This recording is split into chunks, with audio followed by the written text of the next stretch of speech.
வணக்கம், நமஸ்காரம், ஸ்தோத்திரம். அன்பான சகோதர சகோதரிகளே, நசரேயனான இயேசு கிறிஸ்துவின் நாமத்தில் உங்கள் ஒவ்வொருவரையும் வாழ்த்துகிறோம், வரவேற்கிறோம். இந்த மாபெரும் இனிய நாளை தந்த நம் திருத்துவ தேவனுக்கு, குறிப்பாக பிதாவின் வலது பாசத்தில் அமர்ந்திருக்கக்கூடிய இயேசு கிறிஸ்துவும் அவருடைய பரிசுத்த ஆவியானவர் திருத்துவ தேவம், ட்ரையூன் காட் என்று சொல்வார்கள் ஆங்கிலத்தில். ட்ரையூன் காட் என்றால் அர்த்தம், என்னுடைய கணிப்பு சரியாக இருந்தால் ஏறத்தாழ 50% கிறிஸ்தவர்கள் இதை சரியாகவே புரிந்து கொள்ளவில்லை. அதை விளக்க வேண்டிய கடமை உண்டு. எங்கெங்கேயோ போய் யாரிடமோ நீங்கள் சென்று எவ்வளவோ விளக்கங்களையும் பிரசங்கங்களையும் நீங்கள் பெற்றுக்கொண்டிருக்கலாம். ஆனால் எந்த பிரசங்கத்தை நீங்க கேட்டாலும் அதோடைய அர்த்தத்தை சரியாக புரிந்து கொள்ள வேண்டும். நாங்கள் ஒருவர் தான் அந்த அர்த்தத்தை சரியாக சொல்லிக் கொடுப்போம் என்று நாங்கள் சொல்லவில்லை. ஆனால் தயவு செஞ்சு இதை கவனமாக கேட்டு நீங்களே ஒரு அறிதலுக்குள்ளும் ஒரு புரிதலுக்குள்ளும் நீங்கள் வந்து விடுங்கள். ஒரு குழப்பத்திலேயே இருக்காதீங்க. இல்லை இதுதான் அது என்று சொல்லியும் ஒரு விதமான அசம்ஷன் என்று சொல்வார்கள், இதையே நான் இப்படியாக எடுத்துக்கொண்டேன் என்று சொல்லி எல்லாம் இருந்தீர்கள் என்றால் பிசாசு அந்த வழியாகவே வந்து உங்களை ஆக்கிரமித்து விடுவான். நீங்க எந்த வழியாக போய் இதுதான் அப்படி என்று சொல்லி அர்த்தத்தை அனர்த்தமாக புரிந்து கொண்டீர்களோ அந்த வழியிலே பிசாசு வந்து உங்களை அவன் ஆக்கிரமித்துக் கொள்வான். நீங்க அவனை குற்றச்சாடவே முடியாது. ஏனென்றால் அவன் சொல்லுவான், இந்த வழியை போட்டு தந்ததே நீ தான் தம்பி, நீ போட்டு கொடுத்த வழியில தான் நான் நல்ல ஒரு தார் ரோடு போட்டு வந்துட்டேன், நீ மண் ரோடு போட்டு கொடுத்த நான் தார் ரோடு போட்டு அழகா வந்தாச்சு உள்ள. திருத்துவ தேவன் என்றால் பிதா, அவருடைய குமாரன் இயேசு கிறிஸ்து, அவருடைய பரிசுத்த ஆவியானவர். இயேசு கிறிஸ்து கற்றுக் கொடுத்த அனைத்தையும் நமக்கு விளக்கி புரிந்து கொள்ளும்படி அறிந்து கொள்ளும்படி உதவியாளராய் இருந்து இந்த பணிகளை செய்கிறவர் தான் பரிசுத்த ஆவியானவர் என்று யோவான் 14:16, யோவான் 14:23, யோவான் 14:26 வசனங்களில இவருடைய ரோல் என்று சொல்லி, அதாவது எதற்காக இவர் அனுப்பப்பட்டார் இந்த பூலோகத்திற்கு. அதாவது பழைய ஏற்பாடிலே பரிசுத்த ஆவியானவருக்கு வேற ஒரு ரோல் இருந்தது, அதாவது வேற ஒரு பணி இருந்தது. இந்த நாடகங்கள்ல நடிக்கிறப்ப என்னோட ரோல் என்ன அப்படின்னு கேட்பான். Villain role, hero role, side actor, side actress, comedian, இப்படியெல்லாம் சொல்லி பல ரோல்களை தருவார்கள். அதே போல பரிசுத்த ஆவியானவருக்கு பார்ப்பீர்களானால் 3 விதமான ரோல்களை பிரிக்கலாம். பின்னாடி இருந்து மேலே ஏறலாம், அப்பதான் உங்களுக்கு சரியா விளங்கும். ஃபர்ஸ்ட் பரிசுத்த ஆவியானவர்களிடமிருந்து ஆரம்பிச்சு வரலாம். ஏன்னா பரிசுத்த ஆவியானவர் தான் என்ட்ரி ஆகிறார். எங்க என்ட்ரி ஆகிறார் தெரியுங்களா? ஆதியாகமம் 1வது அதிகாரம் 1, 2, 3 வசனங்களிலேயே முதலாவது அறிமுகப்படுத்தப்படுகிறவர் யார் என்று சொல்லி பார்ப்பீர்களானால் பரிசுத்த ஆவியானவரே. The Spirit of God was hovering. In the beginning, God created the heavens and waters. The earth was without form and void, and darkness was on the face of the earth. And the Spirit of God என்று சொல்லி, Holy Spirit என்று சொல்லி அவருக்கு இன்னும் அங்கே என்ன சொல்வது, ஒரு முத்திரையோ ஒரு ஒரு டைட்டில் கொடுக்கப்படவில்லை. என்ன டைட்டில் கொடுக்கப்பட்டிருக்கிறதாம்? என்ன தலைப்பு கொடுக்கப்பட்டிருக்கிறதாம்? Spirit of God, spirit of God, spirit of God அப்படின்னு சொல்வீர்கள்.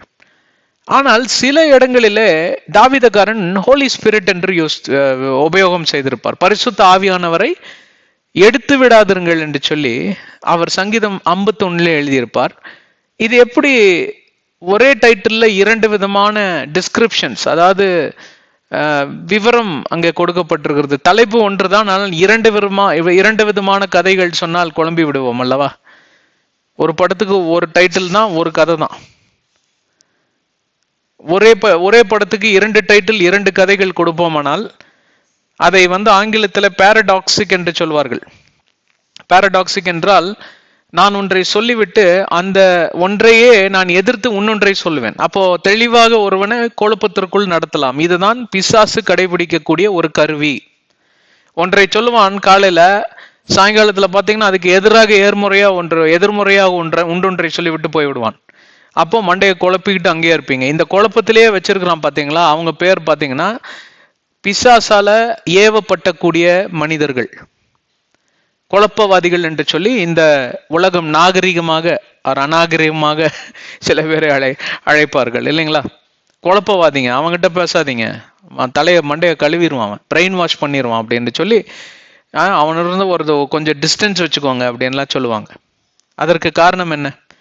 அது காரணம் என்னவென்றால் அது பொய் நாவின் ஆவி, the tongues of evil spirit, father of lies, பொய் நாவின் ஆவி. சரி, இதை நான் ரொம்ப டீட்டெயிலா போல, வெளியே வந்துடலாம். அப்போ அதே வண்ணமாக இதையும் பார்க்க நேரிடும் அல்லவா. ஸ்பிரிட் ஆஃப் காட் என்ன, ஹோலி ஸ்பிரிட் என்ன? ஹோலி ஸ்பிரிட் என்றால் பரிசுத்த ஆவியானவர் இயேசு கிறிஸ்துவோடைய பரலோகம் ஏறின பின்பே அனுப்பப்பட்டவர். அப்புறம் அப்படி இருக்கும்போது எப்படி அவர் பழைய ஏற்பாடுல அவர் பாத்திரவானாய் அங்கே மாறினார், சில ரோல்களை அவர் எப்படியாக இந்த மாதிரி பிளே பண்ணினார் என்று சொல்லி எல்லாம் பல கேள்விகள் வரும். ரோல் பிளே என்று சொல்லுவோம் இல்லைங்களா, அதான் நாடக மேடையில ரோல் பிளே இருக்கும், ஒவ்வொருத்தனுக்கும் ஒவ்வொரு ரோல். 10 பேர் ஒரே மாதிரி நடிச்சான்னா ஒருத்தன் அடிச்சுக்குவான். 10 பேருக்கு 10 ரோல் இருந்தாதான் 10 பேர் சேர்ந்து நடிக்க முடியும். அப்பதான் ஒரு பார்க்குறவனுக்கும் ஒரு சுவாரஸ்யம் வரும், ஒரு விதமான ஒரு குதூகலம் ஏற்படும் இல்லைங்களா. 10 பேரும் ஒரே ரோல் அடிச்சானா என்னடா 10 பேர் என்ன பைத்தியமான பிடிச்சிருக்குன்னு சொல்லி கேட்பாங்க. அந்த மாதிரி பழைய ஏற்பாடுல ஆண்டவர் ஏதோ பைத்தியம் பிடித்து ஒரே நபரை 2 விதமான ரோலில் அங்க நியமிக்கவில்லை. அதைத்தான் இங்கே பார்க்க வருகிறோம். இவ்வளவு ஆழமாக நீங்க இந்த காரியத்தை கேட்டிருப்பீர்களான்னு தெரியாது. நம்ம கீழிருந்து மேலே போலாம். பரிசுத்த ஆவியானவர், அப்புறம் இயேசு கிறிஸ்து, அப்புறம் பிதா, அப்படி போலாமா? சரி, ஸ்பிரிட் ஆஃப் காட் அப்படி என்றால் தேவனுடைய ஆவி. தேவனுடைய ஆவி ஆனவர் இல்ல, தேவனுடைய ஆவி. அங்க தேவனுடைய ஆவி அனுப்பப்படுகிறது. அப்படி என்றால் தேவன் தான் அந்த 3வது நபராக வருவதற்கு பொருளாகுமா? பொருளாகும்.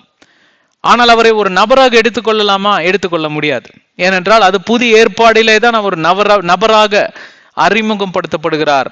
அதுவரையிலும் அவரை எப்படியாக இந்த உலகம் காண்கிறதாம்? அவர் ஒரு வல்லமை படைத்த ஆவி. அது சாதாரண ஆவி அல்ல.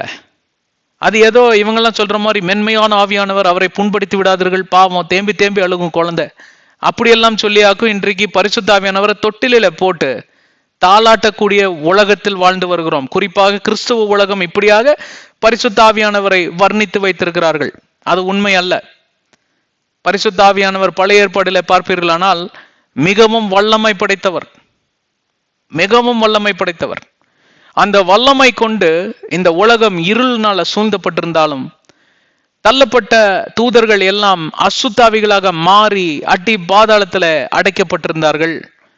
அவர்கள் எப்படியாவது போராட்டம் செய்து ஏறி வந்து விடாதபடி, ஒருவேளை ஏறி வந்தாலும் இவர்களை நானே ஒருகை பார்த்துக் கொள்ளுகிறேன் என்று சொல்லி ஒருவராய் நின்று இந்த உலகத்தை சுற்றி சுற்றி பாதுகாத்த பரிசுத்த ஆவியானவர் அல்ல, தேவனுடைய ஆவி, ஸ்பிரிட் ஆஃப் காட், தேவனுடைய ஆவி, வல்லமை உள்ள ஆவி பாதுகாத்து கொண்டிருந்ததாம்.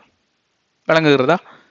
ஆனால் சங்கீதம் 51 தான் பத்சேபாவிடம் அந்த விபச்சாரத்துல ஈடுபட்டு தன்னுடைய கணவனை, அவர் பத்சேபாவோட கணவனை உரியாவை கொன்ற பின்பே ஆவியானவரால் ஏவப்பட்டு, இல்ல பரிசுத்த ஆவியானவர் அல்ல, தேவனால ஏவப்பட்டு நாதான் தீர்க்கதரிசி போய் எங்க சுட்டி காட்டுகிறார், இதை நீ செய்தாயே, நீ பாவி, பாவம் செய்ததனால் நீ பாவி என்று சொல்லி நியாயம் தீர்க்கப்பட்டாய். நான் பாவம் செய்தேன் என்று தன்னை தாழ்த்தினார், தேம்பி அழுதார், மனம் திரும்பினார், தேவனிடம் போய் மன்னிப்பை கேட்கும் பொழுதுதான் இந்த சங்கீதம் 51 எழுதினார். அதுல நான் செய்தது பாவம், பரிசுத்த ஆவியானவரை என்னிடமிருந்து எடுத்து விடாதிருங்கள் என்று சொல்வது எப்படி? அது எப்படி சாத்தியமாகும்? பரிசுத்த ஆவியானவர் என்கிற ஒரு நபரே வரவில்லையே. அப்ப எங்கே இருந்து வந்தது இந்த பரிசுத்த ஆவியானவர் என்கிற அந்த வெளிப்பாடு? சங்கீதம் 51 எழுதப்பட்ட சங்கீதக்காரனுக்கு, தாவீதுக்காரனுக்கு எங்கே இருந்து வந்தது? எங்கே இருந்து வந்தது தெரியுமா? ஐசையா புத்தகத்திலும் மற்றும் சங்கீதம் 22வது அந்த அதிகாரத்தையும் மற்றும் வேறொரு அதிகாரம் இருக்கு, அங்கெல்லாம் இயேசு கிறிஸ்துவோடைய பாடுகள், மெஸ்ஸையாவுடைய பாடுகளை குறித்து அவருக்கு வெளிப்பாடு வருகிறது. அதோடு கூட பழைய ஏற்பாடு தீர்க்கதரிசிகள் எல்லாம் எழுதி வைத்திருந்த நூல்கள், அதாவது இவர் கடந்து போன பின்பே, இவர் அடித்து கொல்லப்படுவார், இவர் கடந்து போன பின்பே அதாவது கல்விமானின் நாவின் அறிவை புகட்டி நம்மை வழிநடத்தக்கூடிய ஒரு நபர் வருவார் என்று சொல்லி எல்லாம் அங்க வெளிப்பாடு வருகிறது. அது மட்டுமல்ல, மிக்கா தீர்க்கதரிசி, மலாக்கி தீர்க்கதரிசி, ஒபாதியா தீர்க்கதரிசி, சக்காரியா தீர்க்கதரிசி எல்லாம் சொல்லி ஏகப்பட்ட தீர்க்கதரிசிகள் வெளிப்படுத்தப்பட்ட அந்த காரியங்கள் எல்லாம் தாவீதுகாரனுக்கு பின்பேதான் அவைகள் வெளிப்படுத்தப்படுகிறது. ஆனால் தாவீதுகாரனுக்கு அதற்கு முன்பேயே வெளிப்பாடு வந்துவிட்டது. அவர் எப்படியாக எழுதுகிறார் என்றால், ஒரு கவிஞனை போல அங்கே எழுதுகிறார். பரிசுத்த ஆவியானவரை இவர் இன்னும் பெற்றுக்கொள்ளவில்லை, யாருமே பெற்றுக்கொள்ள முடியாது. முதலாவது பெற்றுக்கொள்ளக்கூடிய நபர் யாருதான் என்று சொல்லி பார்ப்போமானால் இயேசு கிறிஸ்துவே. இயேசு கிறிஸ்து பெற்றுக்கொண்டு அதன் மூலமாக அந்த ஆவியின் கனி, ஆவியின் வரங்கள் மூலமாக பல அற்புதங்களை செய்கிறார். நல்ல நடத்தையை நடந்து செல்கிறார். அவரிடம் எந்த பழுதும் இல்லை என்ற அளவுக்கு, எந்த பாவம் இல்லை என்ற அளவுக்கு இந்த பரிசுத்த ஆவியானவருடைய கனியை கொண்டும் வரங்களை கொண்டும் அந்த நடத்தை நிமித்தமாக தன்னை பரிசுத்தவான் என்று, நீதிமான் என்று, தேவனுடைய ஒரே குமாரன் என்று நிரூபிக்கக்கூடிய காட்சிக்கு இயேசு கிறிஸ்து அங்கே தள்ளப்படுகிறார்.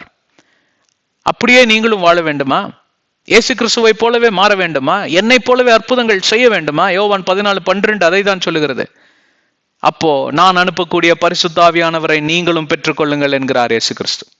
நான் மேலே பரமேறி சென்ற பின்பே உங்களுக்கும் அந்த பரிசுத்த ஆவியானவரை நான் அனுப்பி தருவேன். என்னை போல மாற வேண்டுமா? என்ன போல வாழணுமா? என்ன போல பரிசுத்தமா இருக்கணுமா? அற்புதங்களை செய்யணுமா? என் நாமத்தினால நீங்க பரிசுத்த ஆவியானவரை பெற்றுக்கொள்ளுங்கள். என்னை கண்டு எப்படி பிசாசுகள் நடுங்கி, அங்கே நான் பன்றிகளுக்குள்ளாம் போவதற்கு கூட ஒரு அனுமதி கேட்ட அந்த வல்லமை எப்படி என்னிடமிருந்து வெளிப்பட்டதோ அப்படியெல்லாம் உங்களிடமிருந்து வெளிப்பட வேண்டுமா? இந்த பரிசுத்த ஆவியானவரை பெற்றுக்கொள்ளுங்கள் என்கிறார் இயேசு கிறிஸ்து. அந்த வெளிப்பாடு இங்கே தாவீதுக்கு கொடுக்கப்படுகிறது. அவர் ஒரு கவிஞனாக மாறுகிறார், ஒரு ஏக்கத்தில் எழுதுகிறார், ஒரு தாபத்தில் எழுதுகிறார். இந்த பரிசுத்த ஆவியானவரை நான் பெற்றுக்கொண்டதாகவே நான் விசுவசிக்கிறேன். அப்படி என்றால் எவ்வளவு அவர் ஏக்கத்தோடு கூட இந்த மெஸ்ஸியாவை காண வேண்டும் என்று சொல்லி ஏங்கியிருப்பார். சற்று யோசித்து பாருங்கள். அதுதான் இயேசு கிறிஸ்து சொல்றார், என்னுடைய அருமை உங்களுக்கு யாருக்குமே புரியவில்லை. உங்களுக்கு முன்பே வாழ்ந்திருக்கக்கூடிய முற்பிதாக்கள் அனைவரும் என்னை காண வேண்டும் என்று சொல்லி எப்படியாக பிரயாசப்பட்டார்கள் தெரியுமா? இப்படிதான் பிரயாசப்பட்டார்கள். அதற்கு உதாரணம் தான் சங்கீதம் 51. பரிசுத்த ஆவியானவர் வரல, ஆனா தேவனுடைய ஆவி அங்கே செயல்பட்டு கொண்டிருந்தது. மனிதர்கள் மேல் இறங்கும் மாத்திரத்தில் தேவனுடைய ஆவி, வல்லமையின் ஆவியானவர் அப்படி என்று சொல்லி ஒரு பாடல் இருக்கிறது இல்லையா? என்னுள் வந்து விட்ட காரணத்தினால் பொல்லாத சாத்தான ஒரு சொல்லால விரட்டிடுவேன். இது புதிய ஏற்பாடும் பழைய ஏற்பாடும் கலந்த ஒரு பாடல். மேலே வந்தது பழைய ஏற்பாடு, உள்ளேயே வாசம் செய்கிறது புதிய ஏற்பாடு. உங்களுக்குள்ள வாசம் செய்கிற ஆவியானவர், எங்களுக்குள்ளே வாசம் செய்யும் ஆவியானவரே, இந்நாளில் சித்தம் போல் நடத்தி செல்லும் ஐயா, இப்படி என்று ஒன்றொன்று பாடலை எழுதியிருப்பார் பர்க்மான்ஸ். தெளிவா குழம்பிடாதீங்க, ரொம்ப ஈஸியா இது பண்ண. அந்த ரெண்டையும் சேர்த்து எழுதியிருக்காங்க ஒரு பாடல். மேலே வல்லமையாய் செயல்படக்கூடியவர் ஆவியானவர் கிடையாது, பரிசுத்த அதாவது தேவனுடைய பரிசுத்த ஆவியாக இருக்குது, அவ்வளவுதான். ஸ்பிரிட் ஆஃப் காட் அப்படிதான் எழுதியிருக்கு வேதாகமத்தில். அதான் அதை வாசித்து காமித்தேன் உங்களுக்கு. சிம்சோனின் மேல அந்த வல்லமையின் ஆவி இறங்கும் மாத்திரத்தில் ஒரு தாடை எடுத்து எத்தனை பேர் அடிச்சு காலி பண்ணானமா சிம்சோன்? 1000 பேர் எண்ணிக்கையில் இருந்தது. எண்ணிக்கையில் இல்லாதது ஏகப்பட்ட பேர் அடிச்சு காலி பண்ணியிருக்காரு. அங்க வெங்கல கதவை அப்படியே தூக்கி தோல் மேல வச்சு எடுத்துட்டு போயிட்டார். அந்த வெங்கல கதவை தூக்குறதுக்கு 2 யானை வரணுமாமா. 2 யானை போல அந்த ஆளுக்கு வந்திருக்கு. எப்படி? அதுதான் இந்த தொட்டில போட்டு தாளற்ற வேலையில வச்சுக்காதீங்க. பரிசுத்த ஆவியானவர் ரொம்ப வல்லமை படைத்த ஒரு ஆவி, தேவனுடைய ஆவி, அபரீத ஆவி, பெயர் பெற்ற ஆவி, வல்லமையின் ஆவி. எவ்வளவு பேர் என்னோட இருக்கீங்க? இது பழைய ஏற்பாடு. புதிய ஏற்பாடுல அனுப்பிவிட்ட பிறகு அவர் வல்லமுள்ள ஆவியானவராக மாறினார். என்ன வல்லமை தரக்கூடிய ஆவியானவரா? பிறரை மன்னிக்கக்கூடிய வல்லமை, பிறரை நேசிக்கக்கூடிய வல்லமை.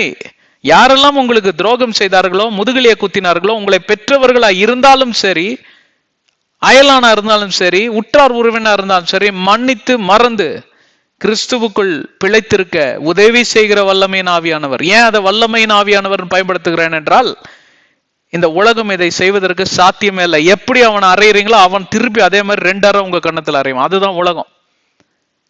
அந்த உலகத்துல நீங்க இயேசுவை போல வல்லமையாய் செயல்பட வேண்டும் என்றால், இயேசு எப்படி செயல்பட்டார்? அன்பின் எதிரொலியாக இங்கே வந்தார். He was a reflection of love of God. ரொம்ப கஷ்டங்க அந்த ரோல் பிளே பண்றதுக்கு. ஆமாங்க, இந்த உலகமே உங்களை காரி காரி துப்புறப்போ, கழுவி கழுவி ஊத்துறப்போ உங்களுக்கு எப்படி அன்பு வருமா? பொங்கிட்டு வரவே வராது. வெறுப்பு வரும், கோபம் வரும், கட்டுங்கோபம் வரும், சில நேரங்களில் கசப்பு வரும், பழி வாங்கலாங்கிற எண்ணம் வரும். ஆனா இவைகளை எல்லாம் உங்க மாம்சத்துல நிராகரித்து, அதற்கெல்லாம் மரித்து, ஆவில ஜெனிப்பித்து நீங்க பிறரை நேசிப்பது எவ்வளவு கடினமான காரியம் தெரியுமா? அந்த கடினமான காரியத்தை எளிதாக செய்ய வைக்கிறவர் தான் இந்த வல்லமையின் ஆவியானவர். அதற்கு வல்லமை தேவை, எக்ஸ்ட்ராடினரி ஒரு ஃபோர்ஸ், ஒரு பவர் தேவைங்க. ரொம்ப கஷ்டம். விளங்குகிறதா? இவ்வளவுதான் நேரம் இருக்கு பாருங்க. எவ்வளவு நேரம் போயிடுச்சு பாருங்க. ஐயோ, 16 நிமிஷம் போயிடுச்சு. இப்போ இயேசு கிறிஸ்துவை குறித்து சொல்ல வேண்டிய அவசியம் இல்லை. பிதாவின் குமாரன், பிதாவாக தான் இருக்கிறார். அவர் 3 விதமான சுவைகளை உடையதுதான் இந்த திரியேக தேவன். இதை புரிந்து கொள்ளுங்கள். 3 குணங்கள் நபர் ஒன்று தான். சில பேருக்கு அசுத்தாவி பிடிச்சவங்க பாருங்க, ஒரு மாதிரி டியூவல் பர்சனாலிட்டிம்பாங்க. காலையில பார்த்தா அவங்க தாத்தா மாதிரி பேசுவாங்க, சாயந்தரம் பார்த்தா அவங்க பாட்டி மாதிரி பேசுவான், அடுத்த நாள் காத்தால பார்த்தா செத்து போன ஒரு பெரியப்பா மாதிரி பேசுவான், அதுக்கு மறுநாள் பார்த்தீங்கன்னா செத்து போனவங்க சித்தப்பா மாதிரி பேசுவான். அத்தனை அசுத்தாவிகள் அவனுக்குள்ள இருந்து பைத்தியம் பிடிச்சி எல்லாத்தையும் பைத்தியம் பிடிக்க வைப்பான். இவனுங்கெல்லாம் போய் அந்த பைத்தியங்காரர்கிட்ட குறி கேட்பாங்க. பெரியப்பா வந்துட்டீங்களா, என்ன சொல்றீங்க, மேல நல்லா இருக்கீங்களா, எல்லாம் சௌக்கியமா இருக்கிறீங்களான்னு கேட்பான். அப்படி இருக்கு உலகம். அந்த மாதிரி பைத்தியம் பிடிக்க வைக்கிற ஆவி கிடையாது. 3 விதமான குணங்கள், குணாதிசயங்கள் ஒரே நபர் தான். பிதா என்றால் அவர் ரொம்ப ஸ்ட்ரிக்ட், ஆனாலும் அன்பு நிறைந்த தேவன். கோபம் மட்டும் வந்துச்சு அவ்வளவுதான், ஒரே ஜலப்பிரளயம் முடிச்சிருவார் கதையை. இயேசு கிறிஸ்து அன்புக்கு எதிரொலி, தன் உயிரையே நமக்காக தியாகமாக தந்தவர். சொன்ன வாக்கு தத்துவத்தின்படியே தன்னுடைய குமாரனை அனுப்பி தந்த உண்மையின் பிதா என்னை அனுப்பினார் என்று உண்மைக்கு புறம்பாக போகாதபடி உண்மைக்கு ஏதுவாக நின்று தன் உயிரையே கொடுத்த இயேசு கிறிஸ்து, அதற்கு பின்பே வந்த பரிசுத்த ஆவியானவர்.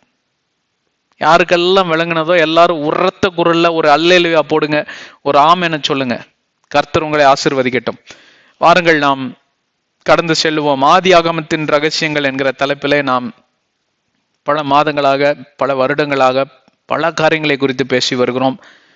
அதில் முதலாவது 10-15 நிமிடம் இது என்ன சொல்றது, பிரஷ் அப் ஆர் என்ன சொல்றது, ரீவேம்ப் செஷன். சிலதெல்லாம் அப்படியே நல்லா மூளையை பாலிஷ் பண்ணி தான் உங்களை கொண்டு வந்து உள்ள உட்கார வைக்க முடியும்.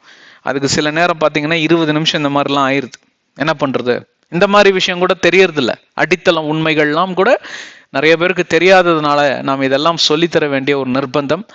வாருங்கள் நாம் முன்னேறி சொல்லுவோம். இந்த ஆதி ஆகமத்தின் ரகசியங்கள் என்கிற தலைப்பில் 50 அதிகாரங்களையும் உங்களுக்கு சொல்லித்தர வேண்டும் என்று சொல்லி ஆவியானவர் எனக்கு விடுத்த கட்டளையின்படியே நான் இந்த இடத்தில் வந்து அமர்ந்திருந்து உங்களுக்கு பல காரியங்களை சொல்லி கொடுத்து கொண்டு வருகிறோம்.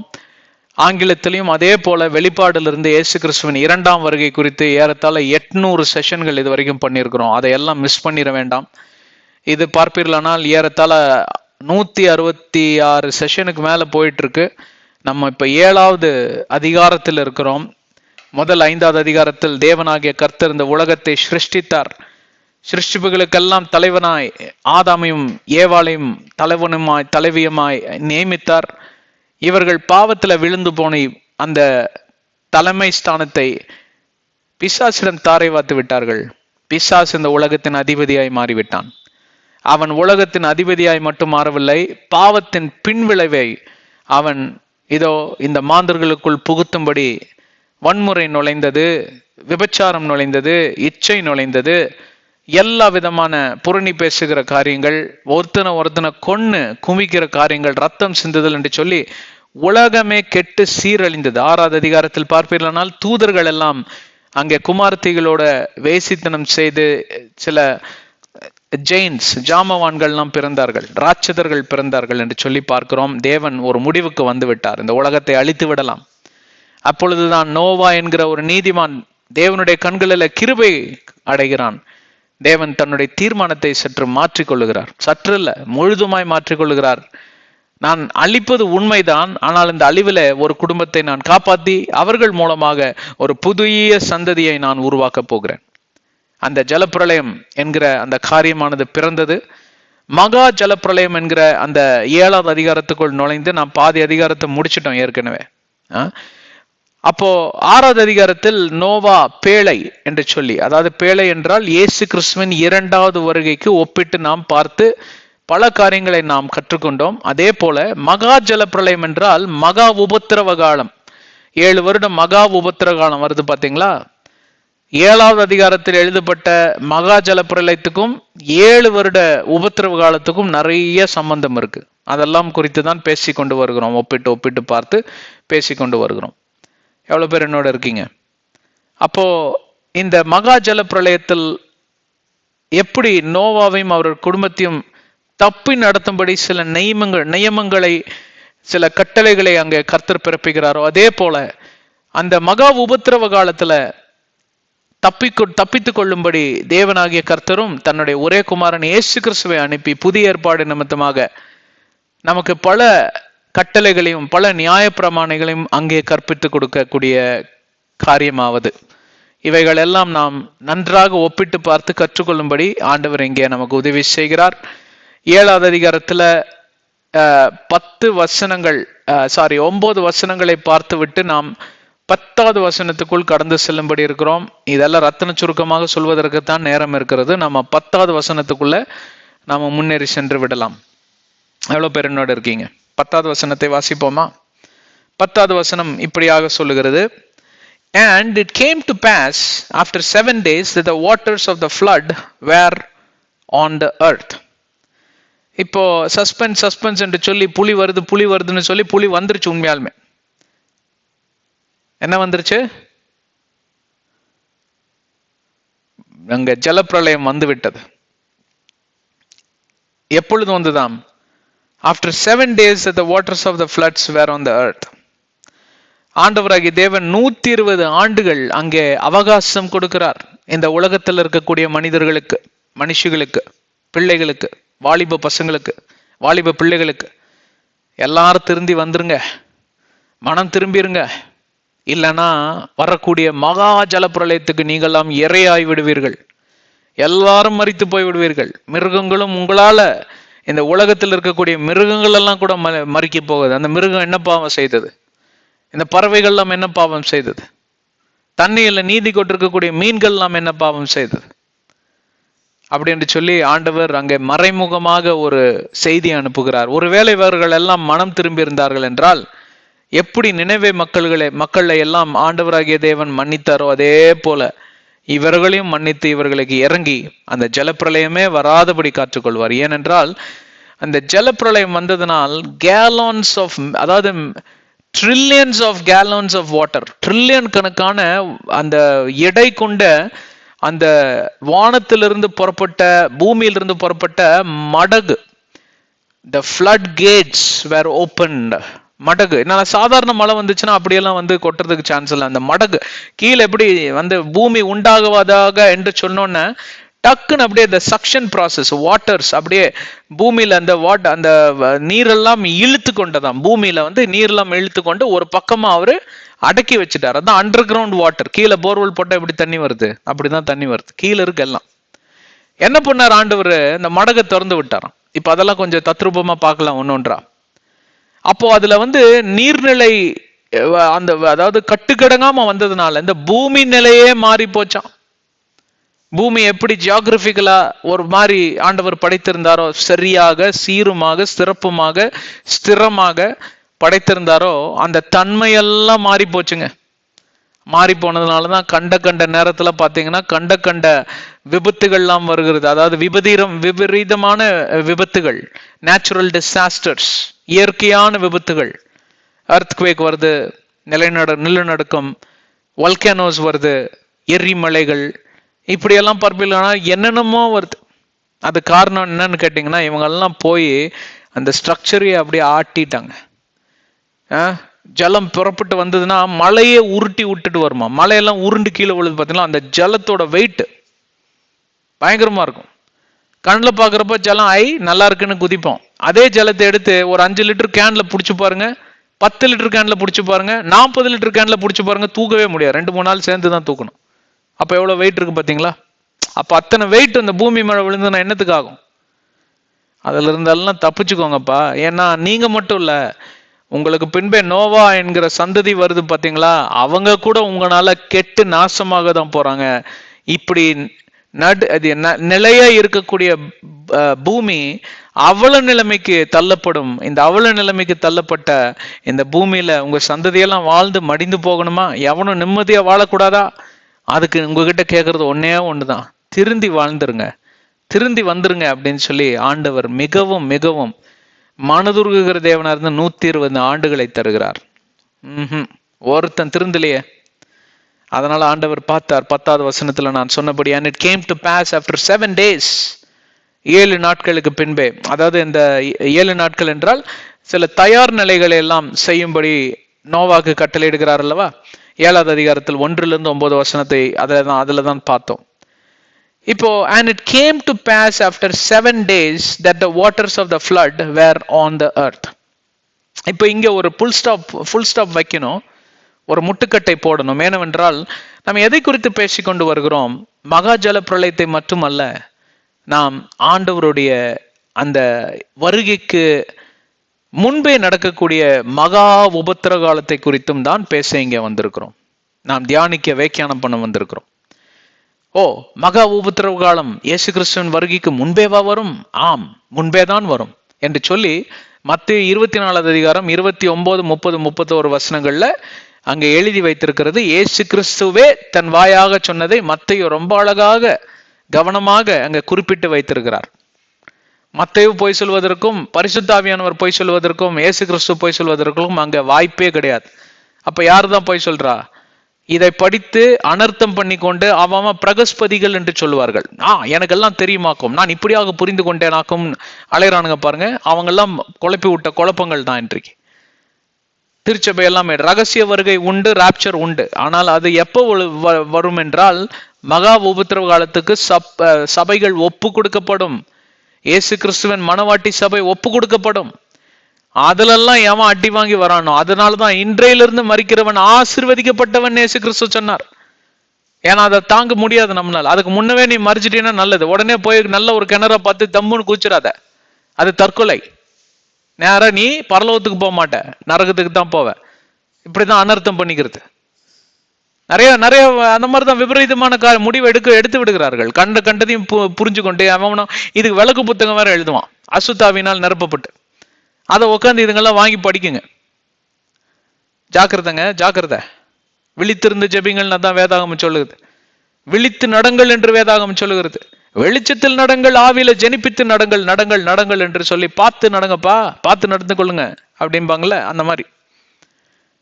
எவ்வளவு பேர் முன்னாடி இருக்கீங்க? எல்லாம் முழிச்சுட்டு தானே இருக்கீங்க. And it came to pass after 7 days that the waters of the flood were on the earth. இதை இயேசு கிறிஸ்துவின் 2ஆம் வருகைக்கு முன்பே நடக்கக்கூடிய மகா உபத்திரவ காலத்திற்கு எப்படி ஒப்பிட்டு பார்க்க முடியும் என்று சொல்லி சற்று வியாக்கியானம் பண்ணி பார்க்க வேண்டும். இப்ப நோவாக்கு என்னென்ன காரியங்கள் எல்லாம் சொல்லுகிறார் ஆண்டவர்? 7 விதமான மிருக ஜீவராசிகளை ஆணும் பெண்ணுமா எடுத்துக்கொள்ளுக, அத சுத்தமான மிருகங்களையும் சுத்தம் இல்லாத மிருகங்களையும், அதாவது பன்றி போல இருக்கக்கூடிய மிருகங்களை இப்படி எடுத்துக்கோ அப்படி எடுத்துக்கோ, இப்படி எல்லாம் இன்ஸ்ட்ரக்ஷன்ஸ் கொடுக்குறாங்க இல்லையா? கடைசியில பார்ப்பில்லானால் நோவா உன்னுடைய புத்திரர்களையும் உன்னுடைய அதாவது உன்னுடைய புத்திரர்களையும் புத்திரர்களுடைய மனைவிகளையும் உன்னுடைய மனைவியும் நீ எடுத்துக்கொண்டு உள்ளே போ, அப்படி எல்லாம் சொல்லுகிறார். இப்ப இதற்கு பெயர் என்ன? கட்டளை, நியாயப்பிரமாணம், கட்டளை. இப்ப மோசே பக்தனை கொண்டு பல நியாயப்பிரமாணங்களையும் கட்டளைகளையும் ஆண்டவராகிய தேவன் கொடுக்கிறார். அதெல்லாம் கொடுத்த பின்பே ஜனம் என்ன பண்றான்? ஒன்றொன்றையும் எப்படி உடைக்கலாம், எப்படி மீறலாம், எப்படி நம்ம அதிலிருந்து தப்பித்து கொள்ளலாம் தான் பார்க்கறானே தவிர அதை எப்படி கீழ்ப்படையலாம், அதை எப்படி நாம் பின்பற்றி நடக்கலாம், அதை எப்படி நாம் கையாண்டு நாம் நடைமுறைப்படுத்தலாம், செயல்படுத்தலாம் என்று ஒரு பயலாவது நினைக்கிறானா? இதெல்லாம் நினைக்காததுனாலதான் பழைய ஏற்பாடுல வாழ்ந்த ஏன் அனைவருமே பாவத்துல தான் மடிந்து போனார்கள். அதிலே சில பரிசுத்தவான்களை ஆண்டவராகிய தேவன் தேர்ந்தெடுத்து, ஏன்னா அவங்களும் ரொம்ப பிரயாசப்பட்டு தான் இந்த காரியத்தை செய்யறாங்க. ரொம்ப மன நுறுக்கப்பட்டு ரொம்ப கஷ்டப்பட்டு தான் அவங்க பரிசுத்தமா வாழணும், ஆண்டவருக்கு நாங்க துரோகம் செய்யக்கூடாதுன்னு அவங்க ஒரு முடிவுக்கு வர்றாங்க, தீர்மானத்துக்கு வராங்க. ஆனாலும் விழுந்து போறாங்க. அந்த ஏக்கத்தை, அந்த தாபத்தை பார்த்து ஆண்டவராகிய தேவன் என்ன பண்ணுகிறார்? சிலரை தீர்க்கதரிசியாவும், சிலரை ராஜரீக ஸ்தானத்திலையும், சிலரை பார்ப்பீர்களானால் இதோ அந்த ஃபாஸ்டிங் உபவாசம் செய்து கொண்டிருக்கக்கூடிய அந்த இவர் இருப்பார் இல்லைங்களா, பழைய புதிய ஏற்பாடுல இருக்கக்கூடிய நம்ம இவர் அனானியாஸ், இந்த மாதிரி, அப்புறம் சக்காரியா, இந்த மாதிரி வந்து சீஃப் ஹை பிரீஸ்டா இருக்கக்கூடியவர். அப்புறம் அவர் பேர் வந்து இந்த இயேசு கிறிஸ்து பேபியை வந்து குழந்தைய கையில வாங்குவார் இல்லைங்களா, அவர் அந்த தாத்தா பேர் மறந்துட்டேன், சைமன் தாத்தாவா, அந்த தாத்தா. அவரு இந்த மாதிரி, அவருக்கு என்ன வேலைன்னா பரிசுத்தவான், உட்காந்து அவர் தேவாலயத்துல ஃபாஸ்டிங் அண்ட் பிரேயர் தான் எப்பவுமே. அந்த மாதிரி சில பேரை நியமித்து பிரித்தெடுத்து இவர்களை கொண்டு தன்னுடைய நியாயப்பிரமாணத்தையும் கட்டளைகளையும் மறுபடியும் அடுத்த நிலைமைக்கு எடுத்துட்டு போகும்படி அவர் பரிசுத்தவான்களை நியமிக்கிறார்னா அவருடைய தீர்மானம் அல்ல, இவர்களுடைய தீர்மானம் தான். நாங்கள் பரிசுத்தவான்களாக தான் இருப்போம்னு ஒவ்வொரு நாளிலும் போராடி ஜெபிக்கிறார்கள். தானியேல் 3 முறை ஜெபித்தாராம். தாவீதுக்காரன் பாத்தீங்கன்னா 7 முறை ஜெபித்தாராம். ஈசாக்கு பாத்தீங்கன்னா அந்தி சந்தி பொழுதுல வந்து ஜெபித்தாராம். இப்படியெல்லாம் ஜெபத்திற்கு அதிகமாக முக்கியத்துவம் கொடுத்து தேவனுக்கு எப்படியாவது நம்ம கீழ்ப்படிந்து நடந்துடணுமே அப்படிங்கிற அந்த ஏக்கம் உடையவர்களை மட்டும் ஆண்டவர் பிரித்தெடுத்து இவர்களை கொண்டுதான் பல நூல்களை எழுதினார். ஐசியா தீர்க்கதரிசி, ஜக்காரியா தீர்க்கதரிசி, ஒபாதியா, மிக்கா, மலாக்கி என்று சொல்லி எல்லாம் பல தீர்க்கதரிசிகளை கொண்டு பல காரியங்களை செய்தார். ஆனால் இவர்களை எல்லாம் எண்ணிக்கையில எடுத்துக்கொள்வீர்களானால் இந்த உலகத்துல எவ்வளவு கோடான கோடி ஜனங்கள் இருந்திருப்பாங்க. அந்த ஜனங்கள்ல இந்த எண்ணிக்கை பார்ப்பீர்களானால் 1% கூட வராது. அப்ப மற்றவங்க எல்லாம் மறிச்சவங்க எங்க போனாங்க? கண்டிப்பா பாதாளம் தான் போயிருப்பாங்க. பரிசுத்தவான்கள் கூட்டம் மிக மிக குறைவு. அப்ப இதையெல்லாம் பார்த்து பார்த்து ஆண்டவராகிய தேவன் என்ன சொல்லுகிறார்? எங்கப்பா யாருமே வந்து கெஞ்சல கதறலன்னு சொல்லி அங்க தீர்க்கதரிசிகளோட காலத்தையும் நிறைவேற்றி விட்டார். அப்ப 400 ஆண்டுகளுக்கு இந்த உலகத்தின் மேல் தீர்க்க தரிசனமே இல்லையாம். அப்போ குறிப்பாக யூதர் குலம், குறிப்பாக இந்த இஸ்ரவேல்ல இருக்கக்கூடிய 12 குலங்கள், கோத்திரங்கள் இருக்கும் பாத்தீங்களா, அனைவரும் அங்கே கூக்குரலிட்டு அழுதார்களாம். எங்களுடைய நிலைமை மாறுமா? அடிமைத்தனத்துல இருந்து எங்களை எடுத்தீங்க, மறுபடியும் அடிமைத்தனத்துக்குள்ளதான் நாங்கள் கடந்து செல்கிறோம். எங்களுக்கு தீர்க்க தரிசனம் இல்லை, தீர்க்கதரிசிகள் இல்லை, ராஜாக்கள் இல்லை எங்களை வழிநடத்துவதற்கு. எங்களுடைய நிலைமை எப்படி இருக்கிறத பார்த்தீர்களா? எங்கே போனார் மெஸ்ஸையா எங்கே என்று சொல்லி ஒவ்வொருவரும் கதறி அழுகும் போது அங்கே மெஸ்ஸையா அனுப்பப்படுகிறார். இதெல்லாம் எதற்காக சொல்லுகிறேன் என்றால், மெஸ்ஸையா தான் இந்த புதிய ஏற்பாட்டின் நாயகன். மெஸ்ஸையா தான் இந்த புதிய ஏற்பாட்டிற்கு திறவுகோலா இருக்கிறார். அந்த திறவுகோல் இல்லைன்னா அந்த கதவு மூடப்பட்டு தான் இருக்கும். எவ்வளவு பேர் கதவு வரைக்கும் போயிட்டு சாவியை தொலைச்சிட்டான்னு தேடி இருக்கீங்க? நான் 2-3 தடவை தேடி இருக்கேன். கிடைச்சதா? 3 இல்ல 2 தடவை கிடைச்சது, ஒரு தடவை கிடைக்கவே இல்லை. அப்ப என்ன பண்றது? ஓனர்கிட்ட போய் டூப்ளிகேட் சாவி வாங்கி திறந்தேன். அதுக்கப்புறம் ஒரு தடவை கூட திறக்கல. ஏன் தெரியுங்களா? ஒரு பின்னூசி எடுத்து அதுல சாவியை கோர்த்து என் உள் பேண்ட்ல குத்திக்குவேன். குத்தி ஒரு நாட்டை போட்டேன்னா அது பேண்ட் அவுந்து விழுந்தாதான் சாவியும் அவுந்து விழுகும். அந்த மாதிரி ஒரு அனுபவம். நல்ல மாட்டுக்கு ஒரு சூடு. என்ன பண்றது? நான் ரொம்ப பிரயாணத்துல எல்லாம் ஈடுபடுவேன். அங்கங்கும் வேலை விஷயமா போய் கொண்டிருக்கிறவன். இந்த சாவியை பாதுகாக்கிறதுக்குள்ள நான் பட்ட பாடு எனக்கு தான் தெரியும். அதே மாதிரி அரும்பாடுபட்டு இயேசு கிறிஸ்துவை இந்த உலகம் பெற்றெடுக்கிறது. இந்த உலகத்திற்கு நாயகனாக அவர் பிறக்கிறார். இந்த உலகத்துல புதிய ஏற்பாடு என்கிற அந்த அருமையான கதவை திறந்து கொடுக்கிறார். அந்த புதிய ஏற்பாட்டின் மூலமாக பிறந்த நியாய பிரமாணங்களையும் கட்டளைகளையும் நீங்கள் ஆராய்ந்து பார்ப்பீர்களானால், ஒரு தனி மனிதனால இந்த நியாய பிரமாணங்களையும் கட்டளைகளையும் கையாளவே முடியாது. பழைய ஏற்பாட்டு நியாயப்பிரமாணங்கள் கட்டளைகளை பார்த்தீங்கன்னா ஓரளவுக்கு தனி மனிதனால நின்று அவைகளை கையாள முடியும். எப்படியும் அரும்பாடுபட்டாவது அவன் அதை செய்து முடிக்கக்கூடிய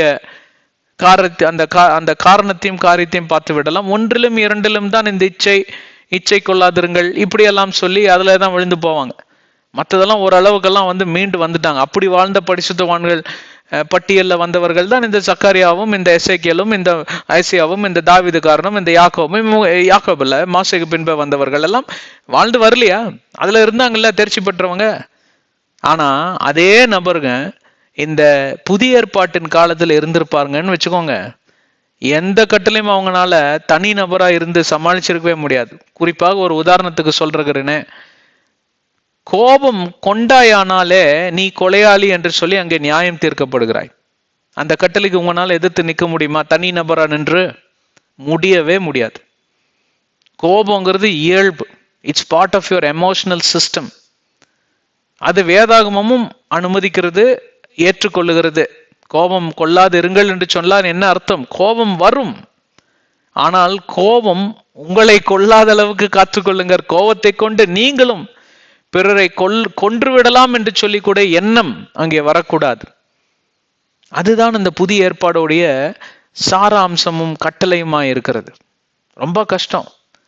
அதை எவன்லாம் நடைமுறைப்படுத்த நீங்கெல்லாம் முயற்சி எடுத்திருக்கிறீங்களா, யாரெல்லாம், அவர்களுக்கே இந்த கஷ்டம் என்று எனக்கு கஷ்டம் என்றால் என்னவென்று உங்களுக்கு தெரியும். நான் ரொம்ப கஷ்டப்பட்டிருக்கேன். நான் பயங்கரமான கோபக்காரன்னா அதுக்குன்னு தட்டா புட்டன்னு எடுத்தெல்லாம் அடிச்சிட மாட்டேன். உள்ள கோபம் உள்ள அப்படியே பொங்கி எழுவேன், கொதிக்கும். சில நேரங்கள்ல அடக்க முடியாம வெளியில வந்துடும் வார்த்தைகள். மற்றபடி நான் எப்படியோ கண்ட்ரோல்ல வச்சுப்பேன். கண்ட்ரோல்ல வச்சு கொண்டதுனால நான் பெரிய பரிசுத்தவான் என்று சொல்லி எனக்கு ஒரு எண்ணம். அது தவறு என்று சொல்லி ஆண்டவர் இந்த புதிய ஏற்பாடு மத்தேயு 5வது அதிகாரம் 29, 30, 31, 30 நினைக்கிறேன், 22, 23, அதாவது கோபமும் இச்சையும், இது ரெண்டுக்குமே நான் இறையாயிருக்கிறேன், அடிமையாயிருக்கிறேன். நீங்களும் அப்படிதான் ஆயிருக்க வேண்டும். ஏனென்றால் அது மாம்சத்திலேயே இருக்கிறது. அப்ப இது வெளியில வரலன்னா நான் பரிசுத்தவான், உள்ள இருந்தா வெளியில வந்தால் நான் பாவி, உள்ள இருந்தால் பரிசுத்தவான் அப்படியே சொல்லி நான் எண்ணிக்கொண்டிருந்ததை தான் ஆண்டவர் சுக்குநூறாக உடைத்தெறிந்தார். சரி, இதெல்லாம் எதற்காக சொல்லுகிறேன்? பழைய ஏற்பாடை பின்பற்றுவது ஓரளவுக்கு எளிதான காரியம். சில கட்டளைகள் மட்டுமே கடினமான காரியம். இச்சை கொள்ளாதிருங்கள் முடியவே முடியாது, யாருனாலே முடியல. ஆனா இயேசு கிறிஸ்து இந்த உலகத்திற்கு வந்தப்போ அதை ரொம்ப எளிதாக சமாளித்து விட்டார், மேற்கொண்டு விட்டார். எப்படி? பரிசுத்த ஆவியானவர் 30வது வயதுல தான் வந்தார். ஆனா அதற்கு முன்பே பரிசுத்த ஆவியானவர் வரவே இல்லையே. அப்ப இயேசு கிறிஸ்து எப்படி பரிசுத்தமா வாழ்ந்திருப்பார்? நிறைய பேர் இது குதர்க்கமா கேட்கக்கூடிய கேள்விதான். நானும் இப்படியாக கேட்டிருக்கிறேன். பரிசுத்த ஆவியானவருடைய வல்லமை கொண்டு நீங்க இச்சைக்கு மேற்கொள்ளலாம். எல்லா விதமான எதிராய் வரக்கூடிய அசுத்த ஆவியின் சக்திகளை நீங்கள் எதிர்த்து கொள்ளலாம். அதனால் நீங்க பரலோக வாசியாய் மாறிவிடுவீர்கள்.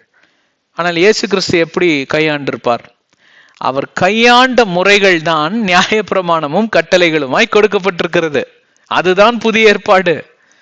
எப்படியெல்லாம் அவர் கையாண்டவரோ, தேவன் ஆகிய கர்த்தர் கொடுத்த ஞானத்தின் அடிப்படையில, அந்த ஞானத்தை அவர் அப்படியே பேக்கேஜா வாங்கிட்டு வரல. அவர் மாறாக ஜெபத்தின் மூலமாக, வேத வாசிப்பின் மூலமாக பெற்றுக்கொண்டார். 5வது வயதிலிருந்து ஏறத்தாழ 4-5 வயதிலிருந்தே வேதாகமத்தை அவர் ஒவ்வொரு நாளிலும் கண்ணு கருத்துமாய் அவர் வாசிக்கிற ஒரு சுவாபத்தில் ஈடுபட்டிருந்தாராம். சினகாக், அவருடைய குட்டி குட்டி தேவாலயம், பெரிய தேவாலயம் சாலமோன் கட்டின தேவாலயம், அங்கே குட்டி ஒரு கெபிகள் போல சின்ன சின்ன பிரேயர் செல்ஸ் மாதிரி அங்கங்க வச்சிருப்பாங்க. அதான் சினகாக் செட்டப். ஒரு சினகாக் கொச்சியில இருக்கு, பாருங்க போய், அங்க நல்லா இருக்கும். அந்த மாதிரி சினகாகுக்கு போய் ஒவ்வொரு நாளிலும் அங்க இருக்கக்கூடிய ஆசாரியரிடம் கேட்பாராம், இதெல்லாம் எனக்கு படிச்சு காட்டுங்க, குட்டி பையன் தானே படிக்க வராது. அப்புறமா யோசேப்பு கற்றுக் கொடுத்து அவரெல்லாம் படிக்க தொடங்கி விட்டார். அப்போ அவங்களே போய் வாசிக்கலாம்.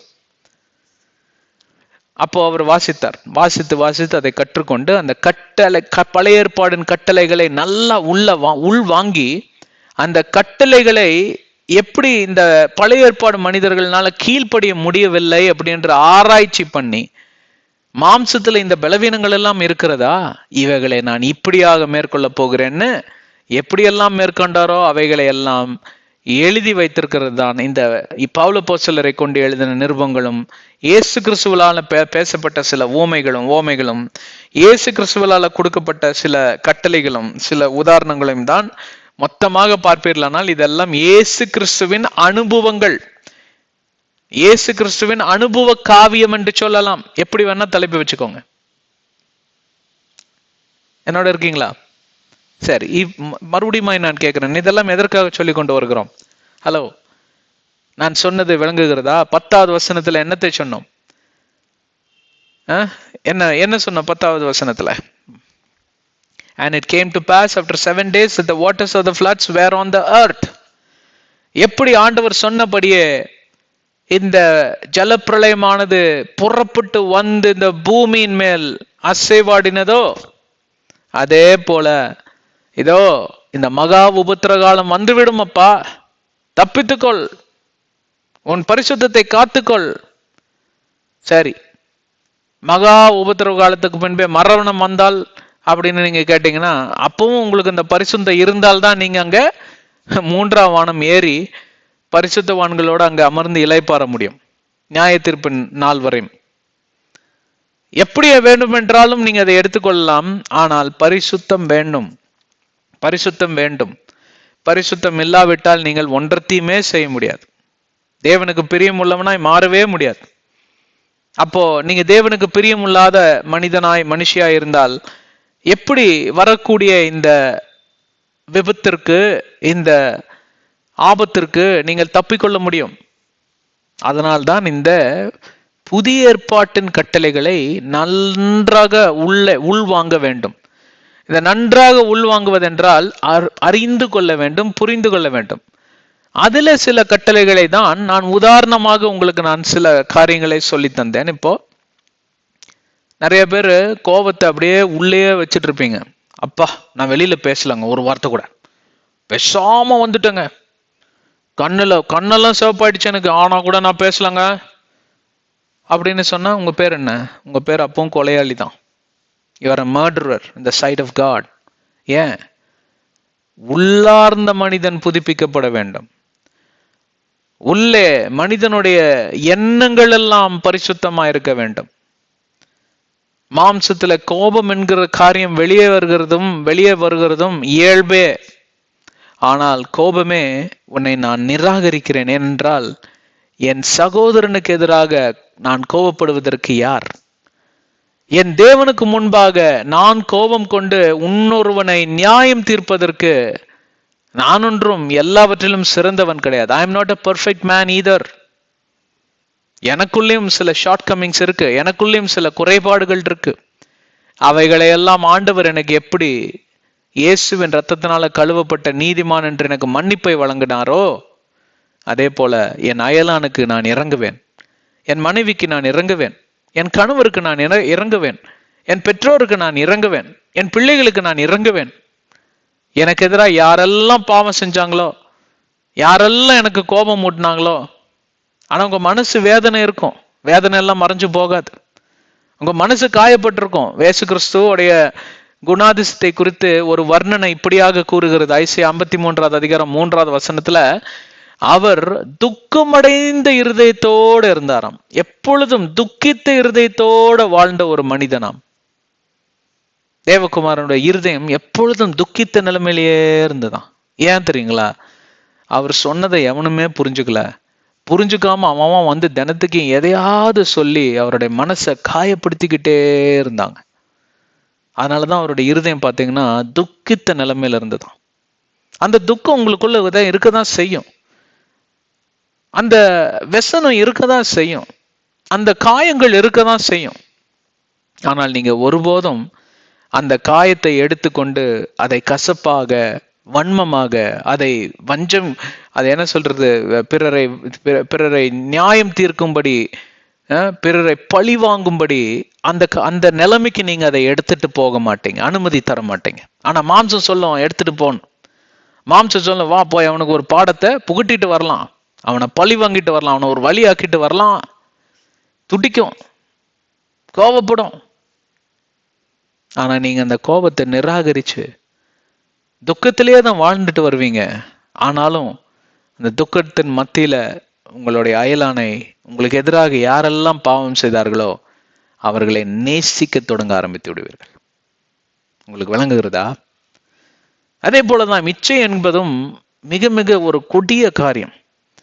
அந்த இச்சை என்கிற காரியம் ஆதாமிக் சின் என்று சொல்வார்கள். அது மாம்சத்தில் உண்டது. இச்சை என்றாலே உடனே ஒரு பெண்ணை பார்ப்பதும் ஒரு ஆணை பார்ப்பதும் அவர்களோட உடலுறவு வைப்பதும் இப்படியாக ஒரு வர்ணனை மட்டும்தான் இருக்கிறது. அது உண்மைதான். ஆனால் இச்சை என்பது it is a versatile concept. It's a bigger superlative concept. எப்படி என்று சொல்லி பார்ப்போமானால், பக்கத்து வீட்டுக்காரர் ஒரு புது கார் வாங்கிட்டார். உடனே அந்த கார் மேல ஒரு இச்சை, இதே மாதிரி எனக்கு ஒரு கார் வேணும். பக்கத்து வீட்டுக்காரன் ஒரு மனைவிய கல்யாணம் பண்ணிட்டு வந்துட்டான். புதுசா கல்யாணம் பண்ணிட்டு வந்த மனைவி நல்ல பலன்னு இருக்கிறாங்க. புதுசா வாங்கின பவுடர் டின் மாதிரி நல்ல கலர்.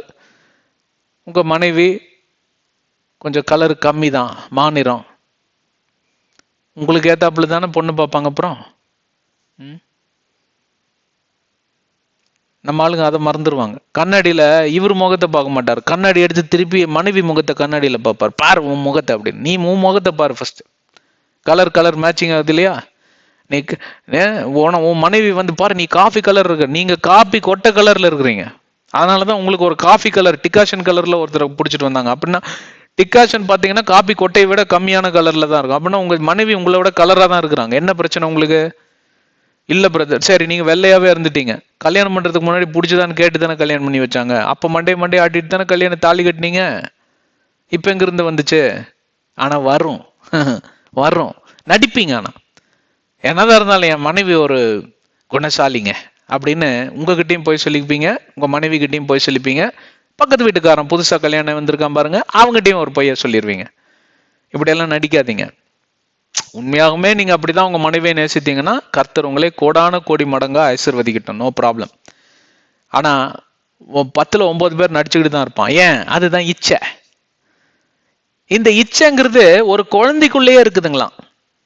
குழந்தை பாருங்க, பசிக்கலனாலும் சும்மா ஹேன்னு சினுங்கும். ஏன்? தூக்க சொல்லி. இவங்க பசிக்குதுன்னு பால் எடுத்துட்டு வந்தா இல்ல நான் போய் விளையாடுறதுக்கு தான் சினுங்கன்னு அப்புறமா வந்து புரிஞ்சுக்குவாங்க. பாரு எப்படி நம்மளே ஏமாத்திருக்கு பாரு இந்த சின்ன குழந்தை. ஏன்? மாம்சத்திலேயே இருக்கு அந்த நடிப்புத்தன்மை, இந்த ஹிப்போக்ரசி என்று சொல்வார்கள். இச்சை என்பது என்றால் நான் ஒன்றை எப்படியாக அடைந்து விட வேண்டும், எந்த விதமான என்ன சொல்றது வழியை பற்றி கொண்டு நான் எப்படியாவது அதை அடைந்து விட வேண்டும். நல்ல வழி கெட்ட வழின்னுலாம் கிடையாது. ஏன்? எனக்கு அவன் வச்சிருக்கிற மாதிரியே எனக்கு ஒண்ணு வேணும். அந்த பக்கத்து வீட்டுக்கார பையன் விளையாடுறான்னா எனக்கும் அந்த குட்டி பையனுக்கு ஏன் வந்து நானும் அம்மா விளையாட போறேன்னு ஏன் கேட்கறான்? ஏன்னா பக்கத்து வீட்டுல சத்தம் கேட்குது, 4-5 குழந்தைங்க சேர்ந்து விளையாடுறாங்க. அப்ப இவனுக்கு ஒரு இச்சை, ஒரு இழுப்பு, ஒரு ஈர்ப்பு இல்லைங்களா? சின்ன குழந்தைங்க விளையாடுறதெல்லாம் ஒரு இச்சைன்னு சொல்ல முடியாது, ஆனா உதாரணத்துக்கு சொல்றேன். ஆனா அதே குழந்தை பெருசானது பிறகு பக்கத்து வீட்டுக்காரன் ஸ்கூட்டர் வாங்கினோன்னா அது வாங்கணும். ஏன்னா நீ விளையாடணும்னு போன அந்த மனநிலை தானே உனக்கு வருது. அப்ப அவன் ஸ்கூட்டர்ல போனா அவனும் ஸ்கூட்டர்ல போற மாதிரி உனக்கும் ஒரு காட்சி வருது இல்லையா கண்ணுல? இவைகள் எல்லாம் மேற்கொள்வது எளிதான காரியம் அல்ல. இவைகள் எல்லாம் நான் மேற்கொள்ளலாம் விட்டால் என்னப்போ அப்படின்ற கேட்பீர்களானால், நோவாவின் காலத்துல இவனுங்கெல்லாம் என்ன ஆனானுங்கன்னு சொல்லி கொஞ்சம் வசனங்கள்ல நம்ம பார்ப்போம். அதெல்லாம் ரொம்ப தத்ரூபமா நாங்க வர்ணித்து உங்களுக்கு வெளிப்படுத்தும் போதுதான் அதோடைய கொடூரம் உங்களுக்கு புரியும். அது எவ்வளவு கொடூரமான காரியம். ஜலப்பிரளயத்துல மறைத்து போவதோ, இல்ல ஆவியில மரித்து போறதோ, இல்ல மகா உபத்திரவ காலத்திற்கு இரையாவதோ, எல்லாத்துக்கும் மேல நித்திய வாழ்வை விட்டு நித்திய மரணத்திற்கு நீங்க தள்ளப்பட்டு அக்னி கடல்ல வீசப்படுவதற்கோ நீங்கள் பாத்திரவானாய் மாறிவிட்டீர்கள் என்றால் அது எவ்வளவு கொடூரமான காரியம் என்று சொல்லி விளக்கும்படிதான் இந்த வரக்கூடிய வசனங்களை நாங்கள் எடுத்து வைத்திருக்கிறோம். இப்ப இந்த 10வது வசனத்துல எப்படி ஆண்டவர் சொன்னாரோ, சொன்னதை அவர் நிறைவேற்றினாரோ, அதே போலதான் ஒரு காலம் வருகிறது. ஆண்டவர் அந்த மகா உபத்திரவ காலத்தை தொடங்கத்தான் போகிறார். அந்த 7 வருடம் அரசாட்சியில மனிதர்கள் படக்கூடிய பாடு இவ்வளவுதான் இல்லை. இப்பவே பாத்தீங்கன்னா கொடுமைன்னு அங்க எங்க சுத்தி பார்த்தாலும் சண்டாளர்கள் பூமி எங்கிலும் சுத்தி வருவார்கள் என்கிற அந்த வசனம் நிறைவேறி இருக்கு இல்லையா? எங்க பார்த்தாலும் அயோக்கியத்தனமும் அக்கிரமமும் கொலைகளும் கொள்ளைகளும் இப்படியெல்லாம் பண்ணக்கூடியவர்கள் யார் தெரியுமா? ஆளுமை பீடத்தில் இருக்கிறவங்க, அரசாட்சியில் இருக்கிறவங்க. அப்ப அவனுக்கு எதிராக போய் நீங்க ஒன்னால என்ன பண்ண முடியும்? ரோமர்கள் இப்படிதான் சில யூதர்களை கைக்குள்ள போட்டுக்கிட்டு படிச்ச ஆடிட்டர்ஸ், மத்தேயு மாதிரி ஜக்காயோஸ் மாதிரி எல்லாம் ஆடிட்டர்ஸை கைக்குள்ள போட்டுக்கிட்டு போய் வரி வசூல் செய்ய இவனுங்களுக்கு கூட வருவாங்க. 2 ரோமன் சோல்ஜர்ஸ் பல்ல கடிச்சிட்டு கொடுப்பாங்க வரி பணம், உள்ள சபிப்பானுங்க. அதனாலதான் மத்தேயு ரட்சிக்கப்பட்டப்போ யாருமே ஏற்றுக்கொள்ளல அவரை, பேதுரு மேற்கொண்டு. எல்லாரும் அவர் ஒரு மாதிரி தான் பார்த்தாங்க. ஆனால் அவருடைய கரம் கொண்டுதான் இயேசு கிறிஸ்து அருமையான இந்த மத்தேயு புத்தகத்தை எழுத வைத்தார். பார்த்தீங்களா? அதான் இயேசு கிறிஸ்துவோடைய உள்ளம். தள்ளப்பட்டவனை அவர் எப்பொழுதும் தன்னுடைய சொந்த பிள்ளையாக காத்துக்கொள்வார், ஏற்றுக்கொள்வார். தள்ளப்பட்ட கல் தான் மூளைக்கல்லா மாறுன்னு வேதாகம் சொல்லுது. அதற்கு பாத்திரவான் இயேசு கிறிஸ்து தான். உலகமே தள்ளுச்சு, ஆனால் மூளைக்கல்லாக இயேசு கிறிஸ்துவை தேவன் மாற்றினார். அப்படிதான் இயேசு கிறிஸ்துவை பின்பற்றி வருகிற அனைவருமே, இந்த உலகம் உங்களை எல்லாம் நிராகரித்தாலும் தேவன் உங்களை ஒருபோதும் நிராகரிக்க மாட்டார். ஞாபகத்தில் வைத்துக் கொள்ளுங்கள். இந்த காரியங்கள் எல்லாம் உங்களுக்கு எதற்காக சொல்லி தந்தோம் என்றால், வரக்கூடிய ஜலப்பிரளயத்திற்கு தப்பிக்கொள்ளும்படி, தப்பிவிடும்படி ஆண்டவர் பெரிய ஒரு அவகாசத்தை தருகிறார். இங்கேயும் அப்படிதான். இப்ப நம்ம வாழ்ந்து கொண்டிருக்க காலத்தில் கூட 2000 வருடங்கள், அங்கெல்லாம் உங்களுக்கு 120 வருடம் தான் கிடைச்சது. இங்கே 2000 வருடத்துக்கு மேலாகவே ஆகிவிட்டது. 2வது வருகைக்கூடிய எல்லா விதமான ஆயத்த பணிகளும் முடிந்தது. எல்லா விதமான சயின்ஸ் இல்லைங்களா? அதாவது இதெல்லாம் உங்களுக்கு நான் சைனாக தருகிறேன். சைன் என்றால் என்ன தமிழ்ல? அடையாளம். அடையாளமாக தருகிறேன் என்று சொல்லி இயேசு கிறிஸ்து சொன்னார் இல்லையா? அந்த அடையாளம் நிறைவேறிடுச்சு. அப்ப எப்பொழுது வேணாலும் பிதா குமாரனை அனுப்பலாம். அவர் அனுப்பும் முன்பே இந்த காரியத்தை தொடங்கி விட்டுருவார். 7 வருஷம் ஆன பிறகு இயேசு கிறிஸ்து வருவார். இதுதான் சீக்வன்ஸ். மகா உபத்திரவ காலம், ராப்சர், அப்புறம் ஆர்மகடான் பேட்டில், ஆர்மகடான் யுத்தம், 1000 வருட அரசாட்சி, நியாய தீர்ப்பு, வெள்ளை சிங்காசனம், அப்புறம் பார்ப்பீங்களா புதிய வானம் புதிய பூமி. இதெல்லாம் தான் நம்ம பேசிக்கிட்டு வரோம். ஏற்கனவே ஆங்கிலத்தில் பேசிக்கிட்டு வரோம். அதெல்லாம் கேளுங்க. அப்ப என்னை கேட்டுக்கொண்டிருக்கிற பிரியமான சகோதர சகோதரிகளே, இந்த நாளில நாங்கள் சொல்லக்கூடிய காரியம் என்னவென்றால், எப்படி தேவனாகிய கர்த்தர் இந்த உலகத்திற்கு அவகாசம் தந்து, இந்த உலகமானது ஆண்டவரை தேடும்படி அவர் அவகாசம் தந்து காத்து கொண்டிருந்தாரோ, அதே போலதான் இயேசு கிறிஸ்து இந்த பூமியிலிருந்து எடுக்கப்பட்ட அந்த நாளிலிருந்தே அவகாசம் என்கிற அந்த காரியம் தொடங்கிவிட்டது. ஆண்டவர் காத்து கொண்டுதான் இருக்கிறார். யாராவது அவரிடம் மனம் திரும்பி வருவீர்களா என்று சொல்லி ஒவ்வொரு நாளும் எதிர்பார்த்து கொண்டுதான் இருக்கிறார். எப்படி அந்த ஊதாரி மகன் ஒரு நாள்ல அவன் திரும்பி வந்தானோ, எதிர்பார்த்தபடியே அவருடைய மகனை கண்ட மாத்திரத்துல ஓடி வந்தாராம், இறங்கி ஓடி வந்தாராம். மகன் வரல, மகன் அங்கேயே நின்றுக்கிட்டான் பயந்துட்டு. இவர் ஓடி போய் அவனை கட்டி அணைச்சு என்னெல்லாம் பண்ணாருன்னு இருக்கு இல்லையா? அதே போலதான் தேவன் 2 கரங்களையும் விரித்து, அவர் நீ வரமாட்டாயா என் மகனே மகளே என்று சொல்லி காத்து கொண்டிருக்கிறார். அந்த தருணத்தை விட்டு விடாதிருங்கள். தேவனுடைய கோபாக்கினிக்கு எப்படியா தப்பிச்சிருங்க. கர்த்தர் உங்களை ஆசீர்வதிக்கட்டும். கண்களை மூடி சிரத்தை தாழ்த்தி நாம் ஜெபிப்போம். அன்பின் பிதாவே, இந்த அருமையான நன்னாளுக்காய் நன்றி. இந்த அருமையான சத்தியத்தை எங்களுக்கு சொல்லி தந்தீங்க ஆண்டவரே. வரக்கூடிய மகா உபத்திரவ காலத்திற்கு, நியமிக்கப்பட்ட அந்த உபத்திரவ காலத்திற்கு நாங்கள் தப்பி விடும்படி எங்களை வழிநடத்தும் பரிசுத்த ஆவியானவரே. கற்றுத்தாரும் பரிசுத்த ஆவியானவரே. போதித்து வழிநடத்தும், எங்களை திருத்தி வழிநடத்தும். தேவைப்பட்டால் எங்களை சிச்சியும் ஆண்டவரே. எங்களை கைவிட்டு எங்களை விட்டு விலகி போய்விடாதும்படி எங்களை காத்துக்கொள்ளுங்க. இயேசுவின் நாமத்தில் ஜெபிக்கிறோம் பிதாவே, ஆமென். கர்த்தர் உங்களை ஒவ்வொருவரையும் ஆசீர்வதிக்கட்டும். எங்க சேனலுக்கு சப்ஸ்கிரைப் செய்யுங்க. வருகிற ரிலீஸ் செய்யக்கூடிய ஒவ்வொரு அத்தியாயத்தையும் நீங்க பாருங்க, மிஸ் பண்ணிடாதீங்க. நீங்க பார்த்ததை பிறருக்கும் பகிர்ந்து கொள்ளுங்க. Facebook, Twitter, WhatsApp status, Instagram இதெல்லாம் போடுங்க. அவங்களெல்லாமே இந்த செய்தியானது அவங்களையும் இயேசு கிறிஸ்துவுக்கு ஏதுவாக நேராக வழி நடத்தும். மற்றும் ஒரு வேண்டுகோள் என்னவென்றால், இந்த உலகத்துக்காக ஜெபித்துக் கொள்ளுங்கள். அழிந்து போகக்கூடிய ஆத்துமாக்களுக்காக ஜெபித்துக் கொள்ளுங்கள். ஊழியக்காரங்களுக்காக ஜெபித்துக் கொள்ளுங்கள். எனக்காகவும் என் ஊழியத்துக்காகவும் ஜெபித்துக் கொள்ளுங்கள். கள்ள தீர்க்கதரிசிகள், கள்ள போதகர்களுக்காகவும் ஜெபித்துக் கொள்ளுங்கள். ஜெபம் இல்லாமல் தேவனால ஒன்றுமே பண்ண முடியாது. எபேசியர் 6:18, கொலோசியர் 4:3 இதைத்தான் சொல்லுகிறது. உங்களுக்கு ஜெப தேவைகள் இருந்தால், தனிப்பட்ட ஜெப தேவைகள் இருந்தால், யாருக்கும் லெட்டர் எழுதாதீங்க, யாருக்கும் மெயில் பண்ணிட்டுலாம் டைம் வேஸ்ட் பண்ணிட்டு இருக்காதீங்க. இல்லை ஃபோன் அடிக்கிறது, அந்த அக்கா வீட்டில் போய் கதவு தட்டுறது, இப்படியெல்லாம் பண்ணிட்டு இருக்காதீங்க. நேரம் ஆண்டவரிடம் போய் உங்கள் தேவைகளை பகிர்ந்து கொள்ளுங்கள். அந்தியிலும் சந்தியிலும் நீங்க ஜெபித்து கொண்டே இருங்கள். ஆண்டவர் கண்டிப்பாக பதில் உத்தரவுடன் வருவார் என்று வேதம் சொல்லுகிறது. கர்த்தர் உங்களை ஆசீர்வதிக்கட்டும். அடுத்த அத்தியாயத்தில் சந்திப்போம். ஆமென்.